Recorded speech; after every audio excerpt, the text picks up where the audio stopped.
हिंदी वाटिका के इस चैनल में एक बार पुनः सभी का स्वागत है। पहली कक्षा में हम लोगों ने पढ़ा था मुहावरे के बारे में। आज हम और भी ज़रूरी एक विषय को चुनते हैं जो हमारे प्रश्न पत्र के लिए बहुत ही ज़रूरी है और जिससे हमें बहुत ज़्यादा नंबर भी मिलते हैं। उसके लिए बस थोड़ा प्रयास करने की ज़रूरत है। उस सबसे पहले हम 2 मिनट का मौन धारण करेंगे। संपूर्ण सृष्टि के कल्याण के लिए 2 मिनट की शांति धारण करते हैं। उसके बाद हम शुरू करेंगे अपनी कक्षा।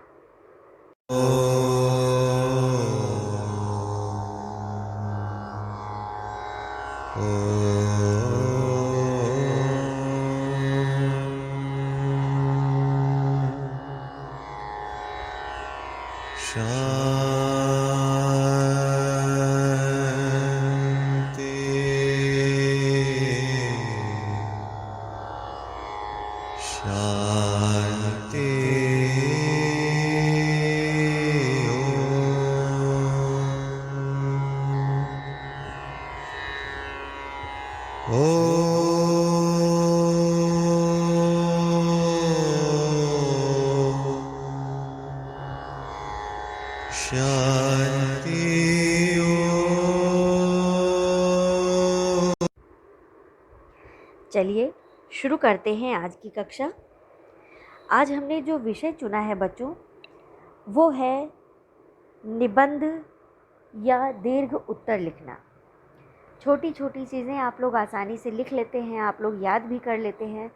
प्रॉब्लम कहाँ पे आती है, अर्थात समस्या कहाँ पे आती है? समस्या तब आती है जब हमें एक छोटी सी चीज़ को बहुत अधिक विस्तार देना पड़ता है।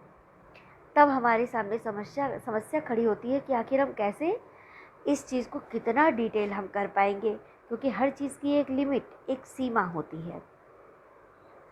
तो करना क्या है बच्चों, इसके लिए थोड़ा सा अभ्यास की ज़रूरत है। अभ्यास का मतलब हो गया, किसी भी चीज़ को अगर आप निरंतर अभ्यास करते रहोगे तो उससे आपका जो मस्तिष्क है वो उसका सोचने का दायरा बढ़ेगा, उसमें विचारों का उत्पन्न होने का जो क्रम है वो और ज़्यादा होगा। जैसे बातों को, छोटी छोटी चीज़ों को बहुत ज़्यादा डिटेल में बात करना, बहुत ज़्यादा विस्तार से बात करना, तो ये होता है विचारों को आगे बढ़ाने का तरीका, विचारों को डिटेल में बात करने का तरीका। निबंध लिखना आसान नहीं होता है। एक ही विषय पर अत्यंत विस्तार से विचार करते हुए उसे अति विस्तृत रूप में कलमबद्ध करना थोड़ा सा मुश्किल है। साथ ही दिखने में छोटे से प्रश्न का दीर्घ उत्तर लिखना भी कठिन है। दीर्घ अर्थात बड़ा उत्तर। इसलिए मन और मस्तिष्क में विचारों का जन्म तीव्र गति से हो, हमारे भीतर किसी भी विषय को विस्तार देने की क्षमता विकसित हो। इस उद्देश्य से आज मैं ये कक्षा तैयार कर रही हूँ अपनी हिंदी वाटिका चैनल पर। उसके लिए मैंने माध्यम चुना है कुछ चित्रों का। चित्र जिनसे कि कुछ हम सीखने को पाते हैं। चित्र ऐसे हैं जिनमें सार छुपा हुआ है, अर्थ, बड़े से बड़ा अर्थ जिसमें निहित है और जिसका हम डिटेल कर सकते हैं, जिसमें कुछ सामग्री उपलब्ध है। ऐसे चित्र मैं ढूंढ कर लाई हूँ सिर्फ इसलिए कि आप विचारों को जन्म देने का तरीका सीख सकें।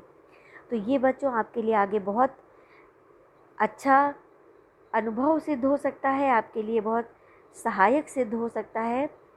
इसलिए बहुत ध्यान से देखिएगा। कुछ जो चित्र हैं उन पर पहले हम चर्चा कर लेते हैं, उसके बाद आगे बात करेंगे।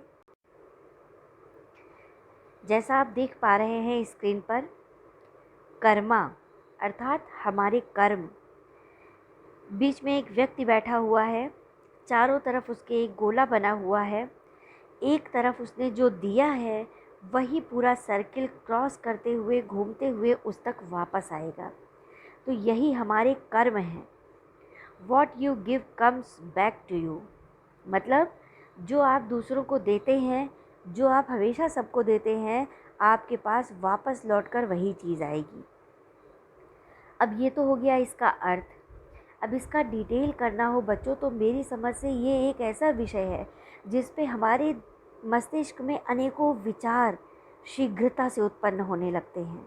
जैसे अगर हम अच्छा कर रहे हैं, नेकी का काम कर रहे हैं, धार्मिक काम कर रहे हैं, सेवा भावना से जुड़े हुए हैं, परोपकारी हैं, मृदुभाषी हैं, सत्यवादी हैं, तो अगर हमारे चरित्र में नैतिक मूल्य भरे पड़े हैं, नैतिक मूल्य हमारे ऊंचे शिखर को छूने वाले हैं, तो सदैव यही अच्छाई और यही सद्कर्म हमारे पास वापस लौट कर आएंगे। ऐसा हो ही नहीं सकता कि आप किसी से प्रेम पूर्वक बात करते रहें और निरंतर करते रहें, और सामने वाला आपको एक के बाद फिर अर्थात बार बार आपको अपशब्द बोलता रहे। एक समय ज़रूर आएगा जब वो थक जाएगा और आपको, या तो आपसे वो मीठा बोलना शुरू करेगा या आपके साथ बुरा व्यवहार करना बंद कर देगा। तो ये सत्य है बच्चों, जो भी हम करते हैं वही हमारे पास लौट कर आता है। अगर हम मृदुभाषी नहीं हैं, कोई हमारे पास आया, हमसे प्रेम से बात कर रहा है, किसी ने हमसे एक एड्रेस पूछा कि सर, मैडम, भैया, दीदी, प्लीज़ ये एड्रेस बता दीजिए, और हम उसको बहुत कड़े शब्दों में उससे बात करते हैं, उसको कड़े शब्दों में प्रतिक्रिया देते हैं, उत्तर देते हैं, तो इस तरीके से हमारा व्यवहार इसी तरीके का फेमस हो जाएगा, अर्थात प्रसिद्ध हो जाएगा। तो कुछ दिनों बाद क्या होगा कि हमें देखते ही लोग जो है वो भागने लगेंगे। इनसे पूछने से तो अच्छा है छोड़ो, जाने दो। आप अकेले होते जाएंगे, समय दर समय आप अकेलापन फील करेंगे, महसूस करेंगे, क्योंकि आपका साथ देने वाला कोई नहीं, सब आपके व्यवहार से भाग रहे हैं, कोई आपसे बात नहीं करना चाहता। इसके ठीक विपरीत अगर आप मृदुभाषी हैं तो उससे क्या लाभ होगा कि कोई भी है, आप उससे मीठा बोल रहे हैं, सबकी ज़रूरत के समय वहाँ पर खड़े हैं, तो आगे वाला व्यक्ति आपको परेशानी में देखकर तड़प उठेगा कि नहीं नहीं, उन्होंने मेरी इतनी मदद की है, आज उन्हें ज़रूरत है तो क्या मैं उन्हें छोड़ दूँगा? बिल्कुल नहीं। तो इस तरीके से जो हम करते हैं वही हमारे पास वापस लौट कर आता है। अगला चित्र देखते हैं बच्चों। ये आप देख रहे हैं कि एक अत्यंत वृद्ध व्यक्ति है जो अपना लगेज यानी सामान लेकर के जा रहा है। देखकर पता चल रहा है कि वो एक कब्रिस्तान का दृश्य है, कोई यमदूत उसे लेने आया है जैसा इस दृश्य में दिखाया गया है। तो वो यमदूत उसे रोकता है, उस व्यक्ति को, और कहता है, sorry sir, no baggage allowed, अर्थात आपका ये जो लगेज है, जो बैगेज है, जो सामान आपने आज तक इकट्ठा करके रखा है, उसे आप ले नहीं जा सकते, उसे आपको यहीं धरती पर छोड़कर जाना पड़ेगा। द रियलिटी ऑफ लाइफ, यही इस लाइफ की रियलिटी, सत्यता है। मनुष्य पूरा जीवन धन को एकत्रित करने में सब कुछ बर्बाद कर देता है, अपना पूरा जीवन, संबंध, यहाँ तक कि अपना सुख, चैन, आराम, सब कुछ न्यौछावर कर देता है। उसे बस दिखता है भोग विलास की चीज़ें, अकूत धन संपदा, इसी को एकत्र करने में अपना पूरा जीवन लगा डालता है, और अंततः जब इन सब चीज़ों को प्राप्त करके थोड़ा सा भंडारण कर पाता है तो उसके जाने का समय आ जाता है, अर्थात देह त्याग का समय आ जाता है। और देह त्याग के समय जब वो अपना सारा रखा उठाया सामान लेके जाना चाहता है तो उसके लिए देवदूत मना कर देते हैं, अर्थात खाली हाथ आए हैं, खाली हाथ जाना है। तो ये इसका अर्थ है, ये इसकी सारगर्भिता है। अगला दृश्य देखिए बेटा। दो व्यक्ति खड़े हैं, नीचे एक नंबर बना हुआ है, एक कह रहा है ये 6 है और दूसरा कह रहा है ये 9 है। तो दोनों अपनी जगह सही हैं, गलत कोई नहीं है। तो just because you are right does not mean I am wrong. आप सही हो, बिल्कुल ठीक है, लेकिन मैं गलत हूँ, ये भी गलत है। You just have not seen life from my side. तो हर व्यक्ति अपनी साइड से अपनी लाइफ को देखता है, दूसरा दूसरे नज़रिए से देखता है। तो यहाँ पर इससे ये अर्थ समझ में आता है बच्चों, सबका नज़रिया अलग होता है, सबके सोचने समझने की शक्ति अलग होती है, सबके सोचने समझने का दृष्टिकोण अलग होता है। कोई व्यक्ति आप पर प्रेशर, आप पर दबाव नहीं डाल सकता कि उसको इस तरफ ये सोचकर जाना है, तो आपको भी उसी रास्ते पर चलना होगा। आप स्वच्छंद हैं, पूरी तरीके से आप आज़ाद हैं। दूसरे व्यक्ति का नज़रिया उसी लक्ष्य को लेकर दूसरा हो सकता है और आपका नज़रिया दूसरा हो सकता है। तो आप ये कभी दूसरे से नहीं कहेंगे कि जो मैंने रास्ता चुना है वही सही है। अगले ने जो रास्ता चुना है उसकी नज़र में तो वो सही है ना, तो उसे पूरा अधिकार है अपने रास्ते पर चलने का। तो कोई आपको ना टोके, आप किसी को ना टोकिए, क्योंकि सबका रास्ता अलग अलग जगह से होकर के, लक्ष्य भले एक हो लेकिन रास्ते अलग अलग ज़रूर अपनाए जा सकते हैं। किसी को फूलों से भरा रास्ता मिलता है, वो आसानी से पहुंच जाता है अपने लक्ष्य पर, लेकिन ध्यान दीजिएगा किसी को कांटों से भरा रास्ता भी मिलता है, तो उसे थोड़ा समय लगता है कांटे चुन के हटाने में और फिर लक्ष्य तक पहुंचने में।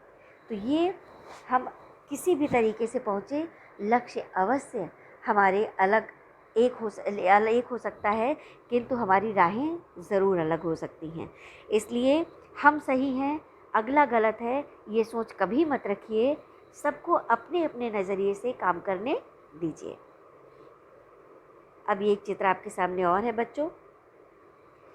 उम्र का एक पड़ाव ऐसा भी आता है, दो बच्चे हैं छोटे छोटे से, अपनी मम्मी, अपनी माता, अपनी माँ को कह रहे हैं कि माई मदर, माई मदर, अर्थात ये मेरी माँ है, मेरी माँ है। दोनों माँ को अपनी तरफ ले रहे हैं, दोनों को माँ चाहिए। लेकिन समय बीतता है, माँ वृद्ध हो जाती है, असहाय हो जाती है और अपना काम ही नहीं करने योग्य रह जाती, पूरी तरीके से असहाय है। अब उसे ज़रूरत है बच्चे की। तो बच्चे बड़े हो चुके हैं, अपनी अपनी लाइफ में, अपनी अपनी फैमिली में इतना ज़्यादा डूब चुके हैं कि आज वो वृद्ध माता, जिसकी उन्हें कभी बहुत ज़रूरत हुआ करती थी, आज वो वृद्ध माता एक दूसरे की तरफ धक्का देके कह रहे हैं, योर मदर, योर मदर, अर्थात तुम्हारी माँ, तुम्हारी माँ। तो ये होता है दृष्टिकोण। समय के अनुसार चीज़ें बदलती हैं। वृद्धावस्था में किस प्रकार माता को, पिता को कष्ट सहने पड़ते हैं, और आज का जो समय है वो एकाकी परिवार का चलन बढ़ गया है। आज लड़के और लड़कियां विवाह के बाद अकेले रहना चाहते हैं छोटे परिवार में। उसके कई कारण होते हैं। एक तो उन्हें बड़ों की टोका टोकी पसंद नहीं, हर बात पे टोकना। अकेले रहते हैं, स्वच्छंद हैं, दिन रात बाहर जा रहे हैं, जो मन में आया खा रहे हैं, पहन रहे हैं, कोई टोका टाकी नहीं, कोई बाउंडेशन नहीं। इसलिए एकाकी परिवार का चलन बढ़ा है। इस कारण आज पूरे विश्व में बहुत सारे अनाथाश्रम, बहुत सारे वृद्ध आश्रम और बहुत सारे वृद्ध स्त्री और पुरुषों के निवास के लिए जगह जगह पर इस प्रकार के बड़े बड़े अनाथालय और वृद्धाश्रम भी बनाए गए हैं। तो ये भी एक विकट समस्या है जिससे आज हमारी पीढ़ी जो है, युवा पीढ़ी और वृद्ध जो पीढ़ी है वो भी जूझ रही है। अगला चित्र देखते हैं बच्चों। ये चित्र देखकर आप अवश्य इससे सहमत होंगे। आज मोबाइल को हमने नहीं अपने हाथ में पकड़ा है, आज मोबाइल ने हमें जकड़ रखा है। हम पूरी तरीके से मोबाइल की गिरफ्त में हैं। हम सारा काम मोबाइल पे करते हैं, मनोरंजन मोबाइल पे करते हैं, पढ़ाई मोबाइल पे करते हैं, अपने परिवार से, सगे संबंधियों से, रिश्तेदारों से, हितैषियों से, मित्रों से, सबसे जुड़े भी हम इसी मोबाइल के माध्यम से हैं। हमारे उठने बैठने से लेकर सोने तक और जागते समय सबसे पहले हमारे हाथ में जो आता है वो है मोबाइल। तो मोबाइल से इतर हम ज़िंदगी की कल्पना ही छोड़ बैठे हैं। ये भी एक चिंता का विषय है। तो बच्चों, जितने चित्र अभी आपने देखे,